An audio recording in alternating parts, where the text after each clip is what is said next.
Hi everyone, great football game last Sunday. The Seahawks crushed the Patriots.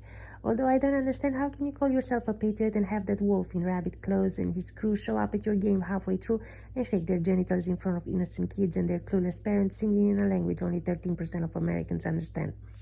That's him in the picture. Do those ears look like rabbit ears to you? They pushed their green agenda, jumped from telegraph poles, short-circuiting the whole world, had a couple get married on the stage, an authentic marriage, bringing us back to Adam and Eve in the garden next to the tree of life, except there was no God in this garden, just wonderful people who love each other. Imagine all the people... No, in Spanish. Imagina todo el mundo, or something like that. The only ones who stand in the way are you and me, the ones who believe in the God of the Bible. We are the problem.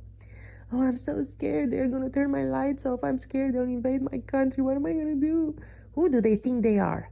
They forgot about the time when God turned off the lights in Egypt and the sea swallowed their armies, or the time when they wanted to snuff out the Protestant church in Europe and they lost 30 years of war, 8 million people dead.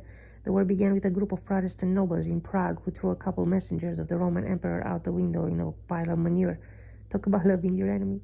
Catholics retaliated, stamped out Protestantism in Spain, swept across Europe, burned Protestant villages, plundered churches, butchered livestock, murdered women and children, till the Lion of the North, as they called the Swedish king, showed up, a brilliant commander, the first to use mobile artillery and cross-train his soldiers. They won a decisive victory at Lutzen in 1632 and paved the way to the collapse of the Roman Empire. America, these are your spiritual ancestors, people who gave their lives to preserve the truth of the gospel. I love the president's speech at the National Prayer Breakfast. We are going to dedicate America again as one nation under God. We believe in peace through strength. We are not going to let anyone undermine us and take our God-given rights.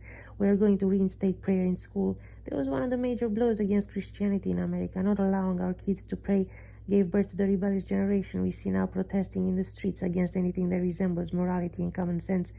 The other major attack was the creation of the Federal Reserve, which destroyed our economy.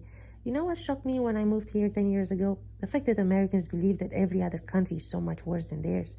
Some places are, but most countries are okay. I didn't come here for economic reasons. I came for family reasons.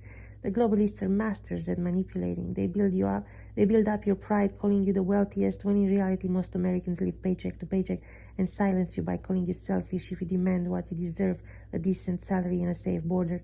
What these crooks don't understand is that there is a group of people called the people of God. Not any God, but the God of gods, as Ezekiel says, and we are the apple of his eye. He gave us authority to bind demons and cast them into the abyss.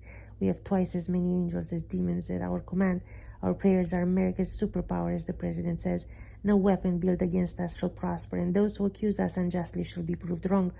Next Super Bowl, they better come up with some dancers in orange suits playing football in a prison yard.